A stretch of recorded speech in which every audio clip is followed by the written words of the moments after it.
Hello friends, आज के इस वीडियो में मैं आपको बताऊंगी रेज्यूमे और कवर लेटर के बारे में। तो रेज्यूमे और कवर लेटर के बारे में जानने के लिए बने रहे मेरे साथ इस वीडियो के अंत तक। दोस्तों, वैसे तो इंटरनेट पे इनफ मटेरियल्स अवेलेबल है कि आपको कैसे रेज्यूमे लिखना है, कैसे कवरिंग लेटर बनाना है, लेकिन मटेरियल इतना ज़्यादा इनफ हो जाता है कि आप लोग कंफ्यूज हो जाते हैं कि हमें कौन सा फॉर्मेट फॉलो करना है। तो मैं आपको जो फॉर्मेट बता रही हूँ ये हमें लास्ट ईयर हमारे टीचर ने दिया था, मैं आपको वो फॉर्मेट बता रही हूँ। तो आप इसको अगर सुनेंगे ध्यान से तो आप इसको आसानी से कर पाएंगे और इंटरनेट से भी आप मैच कर सकते हैं, थोड़ा बहुत ही डिफरेंस होगा। तो अगर मैं बात करूँ रेज्यूमे की, तो रेज्यूमे में फॉर एग्ज़ाम्पल एक एग्ज़ाम्पल लेकर के इस चीज़ को क्लियर करें तो ज़्यादा क्लियर होगा। सपोज़ एक क्वेश्चन है, Rose Valley School Pune is hiring teachers in the intermediate section, apply for the post of English teacher. Okay, तो सबसे पहले हम लोग क्या करेंगे, स्टार्ट करेंगे, नेम लिखेंगे अपना, करंट कॉरेस्पॉन्डेंस एड्रेस लिखेंगे। अब जब एड्रेस लिखेंगे तो मान लीजिए कि मैं रहती हूँ, मैं अपना एड्रेस दे रही हूँ B402 पंचकुला अपार्टमेंट, नयन विहार, पुणे, महाराष्ट्र। अब ये देख लीजिए आप कि आप पुणे का एड्रेस दें। अगर क्वेश्चन में पुणे पूछा हुआ है तो आप महाराष्ट्र में ही किसी जगह का एड्रेस देंगे ना। ऐसा तो नहीं है कि आप एड्रेस दे दें रांची का और अप्लाई कर रहे हैं पुणे के लिए, तो थोड़ा सा अजीब लगता है।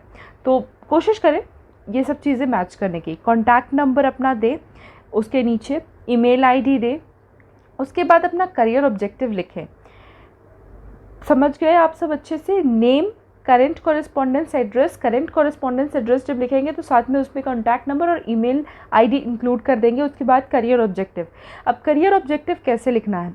I want to pursue teaching as my profession because I have keen interest in dealing with children, looking forward to apply acquired teaching skills and facilitate the students in study of English। उसके बाद educational qualifications ध्यान से आप note करते जाएं। Name, current correspondence address, career objective, educational qualification. अब educational qualification आपको कैसे देना है? तो सबसे पहले जो सबसे लास्ट में डिग्री आपने ली उसको देना होगा। तो जैसे मान लीजिए कि बीएड फ्रॉम रायपुर यूनिवर्सिटी, और ब्रैकेट में दे दीजिए कि कौन सा ईयर रहा बीएड का आपका, 2016 to 18। उसके बाद फिर नीचे पॉइंट वाइज लिखते जाएँ, बुलेट्स दे करके। Graduation from Saint Xavier's College Ranchi, first division, year of passing दे दे 2015, मतलब जो भी आपका ईयर रहा। उसके बाद intermediate from CBSE board, first division, year of passing 2012। Matriculation from CBSE board, first division, year of passing 2010। इस तरह से आपको फॉलो करना है। उसके बाद हम बात करते हैं टेक्निकल स्किल्स की। तो टेक्निकल स्किल्स भी आपको लिखनी होंगी वहाँ पे। Technical skills, computer skills, diploma in computer application, कुछ स्किल्स आप बता दीजिए।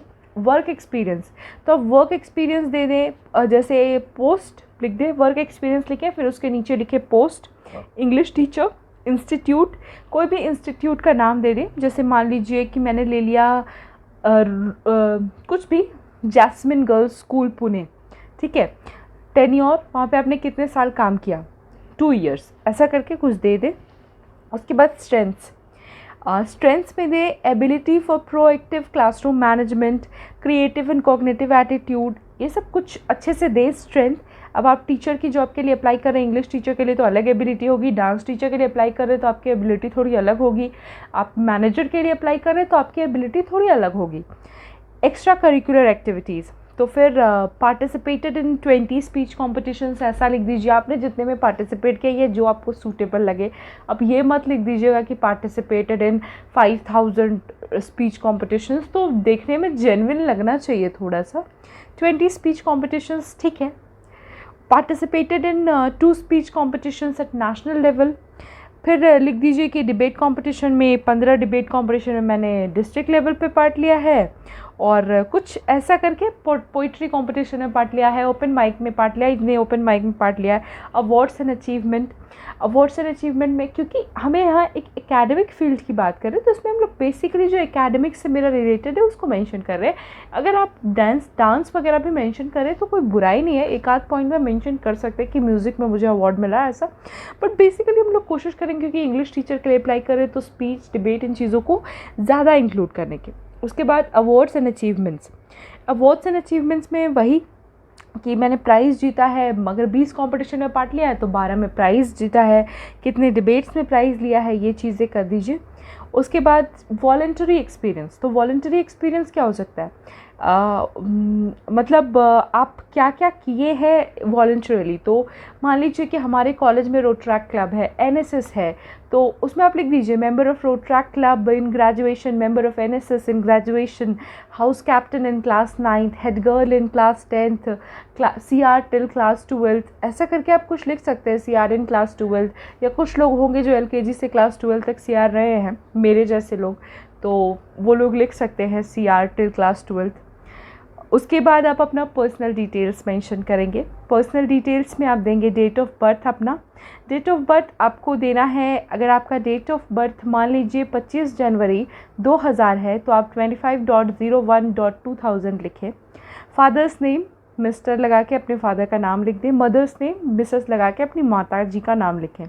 परमानेंट एड्रेस देना है। उसके बाद मान लीजिए कोई भी परमानेंट एड्रेस, जो भी, अगर आपका नहीं भी है परमानेंट एड्रेस, आपको लगता है कि हम तो एक ही एड्रेस में रहते हैं, फिर भी यहाँ तो कोई आपके बारे में नहीं पूछ रहा ना, आपको तो रेज्यूम में लिखना है, आप कुछ भी दे दीजिए परमानेंट एड्रेस।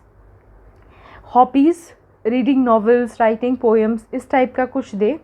लैंग्वेजेस नोन, कुछ भी 2-3 लैंग्वेजेस का नाम दे, कम से कम इंग्लिश के लिए अप्लाई कर रहे तो इंग्लिश जानते ही हैं, हिंदी यहाँ रहते हैं तो हिंदी जानते हैं, महाराष्ट्र में है तो मराठी जानते होंगे, इस तरीके से करके ऐसे लैंग्वेजेस का नाम लिख दें। उसके बाद फिर नीचे में क्या करें कि लेफ़्ट हैंड साइड में प्लेस लिखें, पुणे, डेट लिखें, जो भी डेट में आप लिख रहे हैं अप्लाई कर रहे हैं, और फिर राइट हैंड साइड में अपना नाम एक बार ब्लॉक लेटर्स में लिखें।